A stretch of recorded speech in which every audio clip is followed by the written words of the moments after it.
அனைவருக்கும் ஆர்சிசியின் அன்பு வணக்கங்கள். இன்னைக்கு நம்ம என்ன பார்க்க போறோம்னா, ஐந்தாண்டு திட்டங்கள்லேருந்து முக்கியமான ஒரு 32 வினாக்கள் பார்க்க போறோம். இந்த டாபிக்லேருந்து கண்டிப்பா ஒரு கொஸ்டின் கேட்பாங்க. இத நல்லா பார்த்துங்க. வாங்க வீடியோக்குள்ள போலாம். முதலில் நான் பாருங்க. முதல் ஐந்தாண்டு திட்டத்தின் காலம் என்ன? 1951 முதல் 56 வரை. முதல் ஐந்தாண்டு திட்டத்தின் காலம் 1951 முதல் 1956 வரை. இரண்டாம் ஐந்தாண்டு திட்டத்தின் திட்ட காலம் என்ன?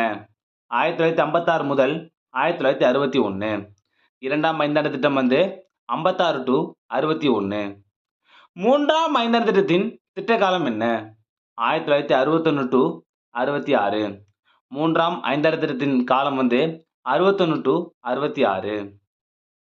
நான்காம் ஐந்தாண்டு திட்டத்தின் திட்ட காலம் வந்து 1969 டு 1974. நான்காம் ஐந்தாண்டு திட்டத்தின் காலம் வந்து 1969 முதல் 1974 வரை. அடுத்தது ஐந்தாம் ஐந்தாண்டு திட்டத்தின் காலம் வந்து 1974 முதல் 1979 வரை. ஐந்தாம் ஐந்தாண்டு திட்டத்தின் காலம் 1974 முதல் 1979 வரை. ஆறாவது வினா. ஆறாம் ஐந்தாண்டு திட்டத்தின் திட்ட காலம் என்ன? 1980 முதல் 1985 வரை.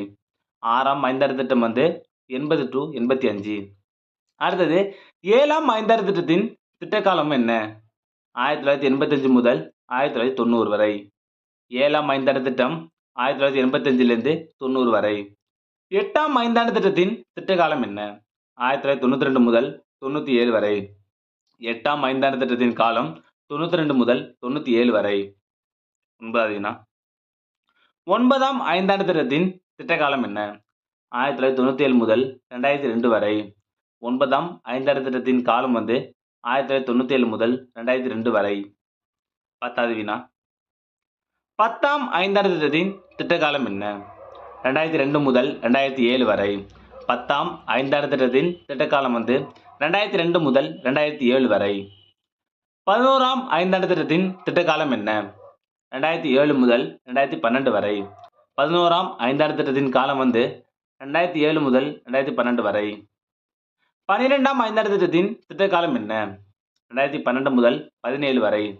12ஆம் ஐந்தாண்டு திட்டம் வந்து 12 முதல் 17 வரை. அடுத்தது முதல் ஐந்தாண்டு திட்டத்தின் பெயர் என்ன? ஹெரால்ட் டோமர் மாதிரி. முதல் ஐந்தாண்டு திட்டத்தின் பெயர் ஹெரால்ட் டோமர் மாதிரி. 14வது வினா. முதல் ஐந்தாண்டு திட்டத்தின் முன்னுரிமை துறை எது? விவசாயம், அதாவது வேளாண்மைக்கு முதல் ஐந்தாண்டு திட்டம் வந்து முன்னுரிமை வழங்கியது. 15வது வினா. முதல் ஐந்தாண்டு திட்டத்தினை பாதித்த முக்கிய காரணிகள் எவை? அகதிகள் வருகை, பணவீக்கம், உணவு பற்றாக்குறை. 16வது வினா. இரண்டாம் ஐந்தாண்டு திட்டத்தின் பெயர் என்ன? மெகலனோபிஸ் மாதிரி. இரண்டாம் ஐந்தாண்டு திட்டத்தின் பெயர் மெகலனோபிஸ் மாதிரி. 17வது வினா. இரண்டாம் ஐந்தாண்டு திட்டத்தின் முன்னுரிமை துறை எது? கனரக தொழில் வளர்ச்சி. இரண்டாம் ஐந்தாண்டு திட்டம் வந்து கனரக தொழில் வளர்ச்சிக்கு முன்னுரிமை வழங்கியது. 18வது வினா. மூன்றாம் ஐந்தாண்டு திட்டத்தின் முக்கிய குறிக்கோள் என்ன? தற்சார்புள்ள பொருளாதாரமாக உருவாக்குதல். மூன்றாம் ஐந்தாண்டு திட்டத்தோட முக்கிய குறிக்கோள் வந்து தற்சார்புள்ள பொருளாதாரமாக உருவாக்குதல். 19வது வினா. மூன்றாவது ஐந்தாண்டு திட்டத்தின் தோல்விக்கான காரணம் என்ன? ஏன்னு பார்த்தீங்கன்னா, சீன ஆக்கிரமிப்பு, பாகிஸ்தான் போர் மற்றும் கடும் வறட்சி. இதுக்கான தோல்விக்கு வந்து இதான் காரணம்.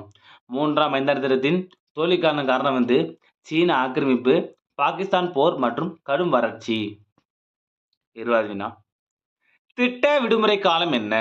எதுனா 66 முதல் 69 வரை. திட்ட விடுமுறை காலம் வந்து 1966 முதல் 1969 வரை. அடுத்தது திட்ட விடுமுறை காலத்தில் அறிமுகப்படுத்தப்பட்ட திட்டம் எது? ஓராண்டு திட்டங்கள். திட்ட விடுமுறை காலத்துல வந்து ஓராண்டு திட்டங்களை அறிமுகப்படுத்தினாங்க. 22வது வினா. நான்காம் ஐந்தாண்டு திட்டத்தின் முக்கிய குறிக்கோள் என்ன? என்னன்னு பார்த்தீங்கன்னா, நிலையான வளர்ச்சி, தன்னிறைவை நோக்கி முன்னேற்றம். இது முக்கியமானது கேட்பாங்க.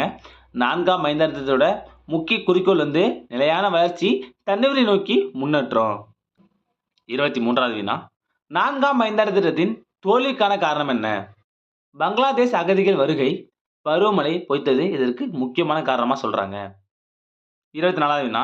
இது வந்து ஐந்தாம் இல்ல 6ஆம் ஐந்தாண்டு திட்டத்தின் முக்கிய குறிக்கோள் என்ன? 6ஆம் ஐந்தாண்டு திட்டத்தின் முக்கிய குறிக்கோள் வந்து வறுமை ஒழிப்பு, தன்னிறைவு அடைதல், வறுமையை வெளியேறு, கரிபி ஹட்டாவோ.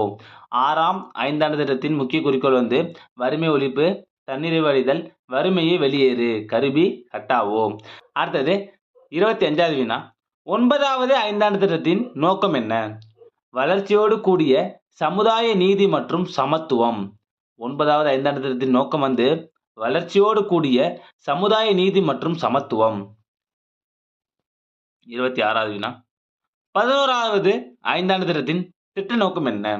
அதாவது உள்ளடக்கிய வளர்ச்சி, இன்க்ளூசிவ் growth மற்றும் எழுத்தறிவு விகிதத்தை 8.7 ஆக்க இலக்கு நிர்ணயித்தது. 27வது வினா. திட்டக்குழுவின் தலைவர் யார்? பிரதமர். திட்டக்குழுவின் தலைவர் பிரதமர். இந்த கொஸ்டின் வந்து அடிக்கடி கேட்டிருக்காங்க, பாத்துங்க. அடுத்தது தேசிய வளர்ச்சி கவுன்சில் எப்பொழுது ஏற்படுத்தப்பட்டது? 1952 ஆகஸ்ட் 6. ஒரு முக்கியமான வினா. தேசிய வளர்ச்சி கவுன்சில் 1952 ஆகஸ்ட் 6ஆம் ஆண்டு உருவாக்கப்பட்டது. 29வது வினா. மாநில திட்டக்குழுவின் தலைவர் யார்? முதலமைச்சர். மாநில திட்டக்குழுவின் தலைவர் முதலமைச்சர். 30வது வினா. ஐந்தாண்டு திட்டங்களை அங்கீகரிக்கும் அமைப்பு எது? தேசிய வளர்ச்சி கவுன்சில். ஐந்தாண்டு திட்டங்களை அங்கீகரிக்கும் அமைப்பு வந்து தேசிய வளர்ச்சி கவுன்சில். 31வது வினா. மக்கள் திட்டத்தை வெளியிட்டவர் யார்? 1945ல எம்.என். ராய் வெளியிட்டிருப்பாங்க. மக்கள் திட்டம்னால யாருன்னா எம்.என். ராய் தான். ஆண்டு மட்டும் பாத்துங்க, 1945. 32வது வினா. சர்வோதயா திட்டத்தை வெளியிட்டவர் யார்? ஜெயப்பிரகாச நாராயணன். எந்த ஆண்டு பாருங்க? 1950. சர்வோதயா திட்டத்தை வெளியிட்டவர் ஜெயப்பிரகாச நாராயணன், 1950. இப்ப பாருங்க, திட்ட விடுமுறை வந்து 1966 முதல் 1969 வரை. திட்ட விடுமுறை காலம் வந்து 1966 முதல் 69 வரை. அடுத்தது சுழல் திட்டம் எப்பன்னு கேட்பாங்க. 1978 முதல் 79 வரை. இந்த 78, 79 மட்டும் என்னன்னா சுழல் திட்டம். இது முக்கியமானது, பாத்துங்க. அடுத்தது ஆண்டு திட்டம் எப்பொழுது ஏற்படுத்தப்பட்டது அப்படின்னு கேட்பாங்க. எப்பன்னு பாத்தீங்கன்னா 1990 முதல் 91 வரை. அடுத்தது 91 முதல் 92 வரை. இந்த 2 ஆண்டுல ஆண்டு திட்டம் கொண்டு வந்திருப்பாங்க. அடுத்து பாத்தீங்கன்னா இந்த ஐந்தாண்டு திட்டத்தை நம்ம எங்கேருந்து எடுத்திருப்போம்னு நீங்க கமெண்ட்ல சொல்லுங்க. இது வந்து ஒரு முக்கியமான வினா. ஐந்தாண்டு திட்டத்தை நம்ம எங்கேருந்து எடுத்திருப்போம், அதாவது எந்த நாட்டிலிருந்து எடுத்திருப்போம் அப்படிங்கிறத நீங்க கமெண்ட்ல சொல்லுங்க. அனைவருக்கும் ஆர்சிசியின் அன்பா வணக்கங்கள். இன்னைக்கு நம்ம இந்திய அரசியலமைப்பிலிருந்து முக்கியமான ஒரு 30 நாட்கள் பார்க்க போகிறோம். அதுக்கு முன்னாடி நம்ம சேனலுக்கு புதுசாக வந்தாங்க, சப்ஸ்கிரைப் பண்ணிங்க. வாங்க வீடியோக்குள்ளே போகலாம். முதல் வினா. தேசிய வாக்காளர் தினம் எப்பொழுது? தேசிய வாக்காளர் தினம் எப்பொழுது? இதற்கான சரியான விடை ஆப்ஷன் பி, ஜனவரி 25. தேசிய வாக்காளர் தினம் ஜனவரி 25. இரண்டாவது வினா. விவிபிடிஏ முறை அறிமுகப்படுத்தப்பட்ட ஆண்டு எது?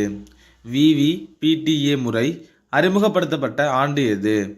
இதற்கான சரியான விடை ஆப்ஷன் டி, 2014. மூன்றாவது வினா. தேசிய அளவில் அரசாங்கத்தின் தலைவர் யார்? ஒரு முக்கியமான வினா. தேசிய அளவில் அரசாங்கத்தின் தலைவர் யார்? இதற்கான சரியான விடை ஆப்ஷன் பி, பிரதமர். அரசின் தலைவர்னா குடியரசுத் தலைவர், அரசாங்கம்னா பிரதமர். நான்காவது வினா.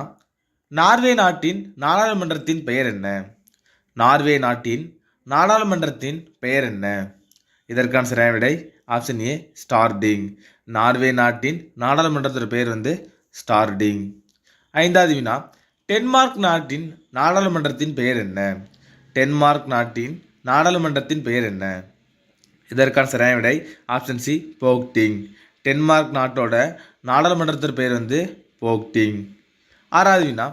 எந்த மொழியிலிருந்து டெமோக்ராசி என்ற வார்த்தை பெறப்பட்டது? எந்த மொழியிலிருந்து டெமோக்ராசி என்ற வார்த்தை பெறப்பட்டது? இதற்கான சரியான விடை ஆப்ஷன் டி, கிரேக்கம். டெமோக்ராசி என்ற சொல் கிரேக்க சொல்லிலிருந்து பெறப்பட்டது. ஏழாவது வினா. மக்களால் மக்களுக்காக மக்களே நடத்தும் ஆட்சி மக்களாட்சி என்று கூறியவர் யார்? மக்களால் மக்களுக்காக மக்களே நடத்தும் ஆட்சி என்று கூறியவர் யார்? இதற்கான சரியான விடை ஆப்ஷன் பி, ஆபிரகாம் லிங்கன். எட்டாவது வினா. வந்தே மாதரம் எந்த நூலில் இடம்பெற்றுள்ளது? ஒரு முக்கியமான வினா. வந்தே மாதரம் எந்த நூலில் இடம்பெற்றுள்ளது? இதற்கான சரியான விடை ஆப்ஷன் ஏ, ஆனந்த மடம். வந்தே மாதரம் ஆனந்த மடம் நூலில் இடம்பெற்றுள்ளது. ஒன்பதாவது வினா. தேசிய கொடியை வடிவமைத்தவர் யார்? தேசிய கொடியை வடிவமைத்தவர் யார்? இதற்கான சரியான விடை ஆப்ஷன் பி பிங்காலி வெங்கையா. தேசிய கொடியை வடிவமைத்தவர் வந்து பிங்காலி வெங்கையா. 10வது வினா, சட்டத்தின் ஆட்சி என்ற பதத்தை வாதுரைத்தவர் யார்? சட்டத்தின் ஆட்சி என்ற பதத்தை வாதுரைத்தவர் யார்? இதற்கான சரியான விடை ஆப்ஷன் சி ஏவி டைசி. சட்டத்தின் ஆட்சி என்ற பதத்தை வாதுரைத்தவர் யாருன்னா ஏவி டைசி. 11வது வினா, முதல் தலைமை தேர்தல் ஆணையர் யார்? முதல் தலைமை தேர்தல் ஆணையர் யார்? இதற்கான சரியான விடை ஆப்ஷன் ஏ சுகுமார் சென். முதல் தலைமை தேர்தல் ஆணையர் வந்து சுகுமார் சென். 12வது வினா, மொழிவாரி மாநிலங்கள் அமைக்க உதவிய கமிட்டி எது? மொழிவாரி மாநிலங்கள் அமைக்க உதவிய கமிட்டி எது? இதற்கான சரியான விடை ஆப்ஷன் டி பசலலி கமிட்டி. 13வது வினா, மாநில நெருக்கடி நிலை எவ்வளவு காலம் நீடிக்கலாம்? மாநில நெருக்கடி நிலை எவ்வளவு காலம் நீடிக்கலாம்? இதற்கான சரியான விடை ஆப்ஷன் சி அதிகபட்சமாக 3 ஆண்டுகள் வரை நீடிக்கலாம். மாநில நெருக்கடி நிலை வந்து எவ்வளவு காலம் நீடிக்கலாம்னா 3 ஆண்டுகள் வரை. 14வது வினா, நிதி நெருக்கடி நிலை பற்றி கூறும் சரத்து எது? நிதி நெருக்கடி நிலை பற்றி கூறும் சரத்து எது? இதற்கான சரியான விடை ஆப்ஷன் சி ஆர்டிகல் 360. நிதி நெருக்கடி வந்து 360. 15வது வினா, உயர்நீதிமன்ற நீதிபதிகளின் ஓய்வு பெறும் வயது என்ன? உயர்நீதிமன்ற நீதிபதிகளின் ஓய்வு பெறும் வயது எது? இதற்கான சரியான விடை ஆப்ஷன் டி 62 வயது. அடுத்த வினா, மாநிலத்தில் மத்திய அரசின் முகவராக செயல்படுபவர் யார்? மாநிலத்தில் மத்திய அரசின் முகவராக செயல்படுபவர் யார்? இதற்கான சரியான விடை ஆப்ஷன் பி ஆளுநர். அடுத்த வினா, மாநிலத்தின் உண்மையான தலைமை நிர்வாகி யார்? மாநிலத்தில் உண்மையான தலைமை நிர்வாகி யார்? இதற்கான சரியான விடை ஆப்ஷன் ஏ முதலமைச்சர். அடுத்த வினா, கிராம சபை பற்றி கூறும் ஷரத்து எது? கிராம சபை பற்றி கூறும் ஷரத்து எது? இதற்கான சரியான விடை ஆப்ஷன் டி ஆர்டிகல் 243 ஏ. கிராம சபை பற்றி கூறும் ஷரத்து 243 ஏ. 19வது வினா, பண மசோதா பற்றி கூறும் ஷரத்து எது? பண மசோதா பற்றி கூறும் ஷரத்து எது? இதற்கான சரியான விடை ஆப்ஷன் ஏ ஆர்டிகல் 110. பண மசோதா பற்றி கூறும் ஷரத்து ஆர்டிகல் 110. அடுத்த வினா, பிரதமர் அமைச்சரவை பற்றி கூறும் ஷரத்து எது? பிரதமர் அமைச்சரவை பற்றி கூறும் ஷரத்து எது? இதற்கான சரியான விடை ஆப்ஷன் பி ஆர்டிகல் 74. பிரதமர் அமைச்சரவை பற்றி கூறும் ஷரத்து வந்து ஆர்டிகல் 74. 21வது வினா, சுற்றுச்சூழலை பாதுகாத்தல் பசுவதை தடுப்பு சட்டம் பற்றி கூறும் ஷரத்து எது? சுற்றுச்சூழலை பாதுகாத்தல் பசுவதை தடுப்பு சட்டம் பற்றி கூறும் ஷரத்து எது? இதற்கான சரியான விடை ஆப்ஷன் டி 48 ஏ. 22வது வினா, குழந்தை தொழிலாளர் ஒழிப்பு பற்றி கூறும் ஷரத்து எது? குழந்தை தொழிலாளர் ஒழிப்பு பற்றி கூறும் ஷரத்து எது? இதற்கான சரியான விடை ஆப்ஷன் சி ஷரத்து 24. அடுத்த வினா, தீண்டாமை ஒழிப்பு பற்றி கூறும் ஷரத்து எது? தீண்டாமை ஒழிப்பு பற்றி கூறும் ஷரத்து எது? இதற்கான சரியான விடை ஆப்ஷன் ஏ ஷரத்து 17. அடுத்த வினா, அரசியல் அறிவியலின் தந்தை யார்? அரசியல் அறிவியலின் தந்தை யார்? இதற்கான சரியான விடை ஆப்ஷன் டி அரிஸ்டாட்டில். அரசியல் அறிவியலின் தந்தை அரிஸ்டாட்டில். 25வது வினா, சட்டத்தின் முன் அனைவரும் சமம் என்பது எந்த நாட்டோட கருத்தம்சம்? சட்டத்தின் முன் அனைவரும் சமம் என்பது எந்த நாட்டின் கருத்தம்சம்? இதற்கான சரியான விடை ஆப்ஷன் சி இங்கிலாந்து. அடுத்த வினா, தமிழகத்தில் சட்டமேலவை எந்த ஆண்டு கலைக்கப்பட்டது? ஒரு முக்கியமான வினா, தமிழகத்தில் சட்டமேலவை எந்த ஆண்டு கலைக்கப்பட்டது? இதற்கான சரியான விடை ஆப்ஷன் டி 1986. அடுத்த வினா, மாவட்ட திட்டக்குழுவின் தலைவர் யார்? மாவட்ட திட்டக்குழுவின் தலைவர் யார்? இதற்கான சரியான விடை ஆப்ஷன் பி மாவட்ட ஊராட்சி தலைவர். மாவட்ட திட்டக்குழுவின் தலைவர் மாவட்ட ஊராட்சி தலைவர். அடுத்த வினா, உள்ளாட்சி நிர்வாகத்தின் தந்தை என அழைக்கப்பட்டவர் யார்? உள்ளாட்சி நிர்வாகத்தின் தந்தை என அழைக்கப்படுபவர் யார்? இதற்கான சரியான விடை ஆப்ஷன் பி ரிப்பன் பிரபு. உள்ளாட்சி நிர்வாகத்தின் தந்தை வந்து ரிப்பன் பிரபு. அடுத்த வினா, தமிழக அரசு சுயமரியாதை திருமணங்களை சட்டப்பூர்வமாக்கிய ஆண்டு எது? தமிழக அரசு சுயமரியாதை திருமணங்களை சட்டப்பூர்வமாக்கிய ஆண்டு எது? இதற்கான சரியான விடை ஆப்ஷன் டி 1967. கடைசி வினா, இந்திய அரசியலமைப்பு சட்ட வரைவு குழுவின் தலைவர் யார்? இந்திய அரசியலமைப்பு சட்ட வரைவு குழுவின் தலைவர் யார்? இதற்கான சரியான விடை ஆப்ஷன் ஏ பி.ஆர். அம்பேத்கர். இந்திய அரசியலமைப்பு சட்ட வரைவு குழுவின் தலைவர் வந்து யாருன்னா B.R. அம்பேத்கர்.